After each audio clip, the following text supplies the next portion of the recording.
Game changer movie చాలా మంది negative troll చేస్తున్నారు. అంతకుంటే ముందు వచ్చినటువంటి Pushpa 2 cinema as a smuggler character అది. దాన్ని మాత్రం పొగుడుతున్నారు. 14 కోట్లు వచ్చినాయని దప్పాలు కొట్టుకుంటున్నారు. అసలుకి మన టాలీవుడ్ అభిమానుల గురించి లేదా ఆంధ్రప్రదేశ్ లేదా తెలుగు పీపుల్ గురించి ఈ సందర్భంగా మీరు ఏం చెప్పాలనుకుంటున్నారు? ఈ డిఫరెన్షియేషన్ ఎలా చేస్తారు? అంటే యాక్చువల్ గా సినిమాస్ అనేది ఎలా చూస్తారంటే ఫస్ట్ మన దేశంలో సినిమాలు, మన తెలుగు రాష్ట్రంలో సినిమాలు చైతన్యం మీద తీసారన్నమాట. అంటే ప్రజా చైతన్యం మీద ప్రజలను అవేర్నెస్ చేస్తూ స్వతంత్ర పోరాటం ఏదైతే భారతదేశం పోరాటం సంబంధించిన అనేక అంశాలు ప్రజలను చైతన్యం చేయడానికి మూవీస్ తీశారు. అయితే ఆ తర్వాత ఆ మూవీస్ ఏమైతే ఎంటర్టైన్మెంట్ గా మారిపోయాయి. అంటే మాస్ సినిమాలు, డాన్సెస్, ఫోక్ సాంగ్స్ ఈ రకంగా మారిపోయింది. ఆ తర్వాత ఏమైంది, ఇప్పుడు మనకి మొన్న వచ్చిన మూవీస్ స్మగ్లింగ్ కావచ్చు, లేకపోతే రకరకాలుగా మూవీస్ తీసుకొచ్చింది. ఇది ఇప్పుడు గేమ్ చేంజర్ మూవీ ఏంటంటే ఒక అడ్మినిస్ట్రేటర్, అదేవిధంగా ఎవరైతే సోషల్ ఎలిమెంట్ ఉన్న, ఏదైతే సమాజం పట్ల అవగాహన ఉన్న వ్యక్తులకు మాత్రమే ఇలాంటి మూవీస్ బాగా అర్థమవుతాయి. కామన్ పబ్లిక్ కావాల్సింది ఎంటర్టైన్మెంట్, సాంగ్స్, స్మగ్లింగ్, ఈ రకమైన మూవీస్ ఎక్కువ శాతం మూవీస్ ఎంటర్టైన్మెంట్ కోసం, ఎంజాయ్మెంట్ కోసం వెళ్తారు. సో ఇది శంకర్ గారు డైరెక్షన్ తీసిన మూవీ రోబో, భారతీయుడు 2 ఇలాంటి అంటే మూవీస్ ఎక్కువగా మీరు చెప్తుంది ఏంటంటే ఆడియన్స్ ఏం ఆలోచిస్తారంటే చాలా డెప్త్ సబ్జెక్ట్ ఏంటంటే పబ్లిక్ ఉన్న అవేర్నెస్ కన్నా హై స్థాయిలో ఎప్పుడైతే మూవీస్ చేస్తారో అది పబ్లిక్ రీచ్ అయ్యే విధానంలో మార్పులు వస్తాయి అనమాట. అంటే హై మెచ్యూరిటీలో తీసిన మూవీస్ ఏమవుతాయంటే కామన్ పబ్లిక్ తొందరగా అర్థం కావు.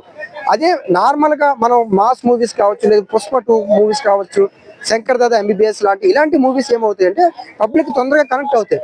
కాబట్టి ఈ పబ్లిక్ ఉన్న అవేర్నెస్, ఎవరైతే ఆడియన్స్ ఉన్న అవేర్నెస్ దాన్ని బట్టి ఉంటే తప్ప ఈ శంకర్ గారు తీసిన విధానంలో, లేకపోతే Ram Charan game changer cinema సరిగ్గా అర్థం కాలేదనో, లేకపోతే పెద్దగా లేదనో ఎందుకు అనిపిస్తుంది అంటే వీళ్ళు ఎక్స్పెక్ట్ చేసింది సినిమాలో ఉండదు. సినిమాకి కావాల్సింది ఏంటి, సినిమా ఒక కాన్సెప్ట్ ఏంటి, ఆ సినిమాకు ఉన్న కాన్సెప్ట్ ఏంటి, స్టోరీ ఏంటి, పబ్లిక్ అడ్మినిస్ట్రేటర్, అదేవిధంగా IPS ఆఫీసరు, అదేవిధంగా రాజకీయ సంబంధించిన విషయం మీద చాలా డెప్త్ అనలైజింగ్ చేసి ఆ మూవీని తీశారు. ఎవరు తీశారు?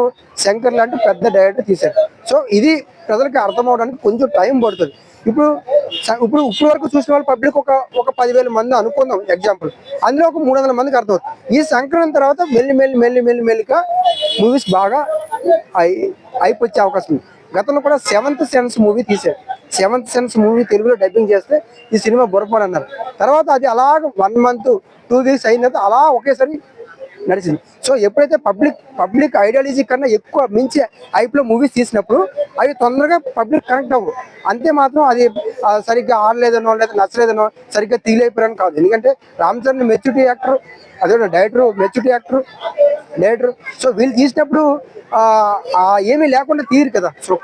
స్టోరీ అనేది ఏదైతే ఉందో అది మెచ్యూరిటీ లెవెల్, ఆడియన్స్ కున్న మెచ్యూరిటీ లెవెల్ని బట్టి ఇది నచ్చింది, నాకు ఇది నచ్చలేదు అంటారు. సో కాబట్టి ఇది ఖచ్చితంగా కొంచెం వెంటనే అర్థం కాకపోతే స్లోగా వెళ్ళే అవకాశం ఉంటుంది. ఇటువంటి మంచి సినిమాలు ఎంకరేజ్ చేయకపోవడం వల్ల ఏం జరిగి వచ్చింది? అదే ఇప్పుడు మన భరత్ అనే నేను మూవీ 3 సార్లు చూశాను. కానీ నా ఫ్రెండ్స్ రమ్మంటే కొంతమందే వచ్చారు. భరత్ అనే మూవీ నేను థియేటర్లో 3 సార్లు చూశాను. నా ఫ్రెండ్స్ అడిగితే మనం చూసాం కదా, నేను రాలేం కదా. కానీ అడ్మినిస్ట్రేటివ్గా కొంతమంది పబ్లిక్కి అలాంటి విషయాల మీద బాగా అవేర్నెస్ ఉన్న వాళ్ళకి, సోషల్ ఎలిమెంట్ ఉన్న ఖచ్చితంగా చూస్తే మనకి కూడా సొసైటీ ఇలాంటి మూవీస్ చూసినప్పుడు ఏమవుతుందంటే మనకి సొసైటీలో ఎలాంటి జరుగుతున్నాయి, ఎలాంటి ఇన్సిడెంట్స్ జరుగుతున్నాయి, ఎలా మన ప్రభుత్వాన్ని అర్థం చేసుకోవాలి, అధికారులను ఎలా అర్థం చేసుకోవాలి, కొంచెం సోషల్ ఎలిమెంట్ ఉంటుంది. కాబట్టి ఖచ్చితంగా ఇలాంటి మూవీస్ని మనం ఎంకరేజ్ చేయాల్సి ఉంటుంది. ఇలాంటి మూవీస్ని ఎంకరేజ్ చేయకపోతే డైరెక్టర్లో ఉన్న క్రియేటివిటీ పోతుంది. సో డైరెక్టర్లు ఇలాంటి మూవీస్ తీయడానికి రేపు ఆలోచిస్తారు. సో పబ్లిక్కి ఇలాంటి సోషల్ ఎలిమెంట్ అవసరం లేదు, మాస్ ఇలాంటి స్మగ్లింగ్, డాన్స్ ఇలాంటివి కావాలన్న ఫీలింగ్ తోటి డైరెక్టర్లు చాలా, ఇప్పుడు సంక్రాంతి డైరెక్టర్లు చాలా తక్కువ ఉన్నారు ఇండియాలో. సో అలాంటి వాళ్ళు ఖచ్చితంగా ఎంకరేజ్ చేయండి. ప్రతి ఒక్కరు మూవీని చూడండి. మీకు నచ్చకపోతే అంటే నీకు నచ్చకపోవడం వేరు, సినిమా బాగోపోవడం వేరు. నీకు నచ్చకపోవడం వేరు, సినిమా బాగోపోవడం వేరు. సినిమా బాగోకూడదని డైరెక్టర్ తీరు కదా. సినిమా నచ్చకపోతే, సినిమా స్టోరీ నచ్చకపోతే అది రామ్ చరణ్ గారు ఒప్పుకోరు కదా. కాబట్టి ఇవన్నీ కూడా చాలా అంశాలు ఉంటాయి. కాబట్టి ఖచ్చితంగా ఇలాంటి సోషల్ ఎలిమెంట్ ఉన్న మూవీస్ ఖచ్చితంగా చూడాలి. నేను కూడా ఫ్లాప్ సినిమా, హిట్ సినిమాని నేను ఎప్పుడు చూడను. ప్రతి మూవీని కూడా సోషల్ ఎలిమెంట్ ఉన్న ప్రతి మూవీని చూస్తాను. అది మనకు నచ్చింది అనుకో అది హిట్ అనుకుంటాం, మనకు నచ్చకపోతే ఫ్లాప్ అనుకుంటాం. అది కాదు, సోషల్ ఎలిమెంట్ ఉన్న ప్రతి మూవీని చూస్తే డైరెక్టర్ పబ్లిక్ ఏదో చెప్పాలని ఫీల్ అవుతారు. ఖచ్చితంగా ఆ మెసేజ్ ఖచ్చితంగా వెళ్తుంది.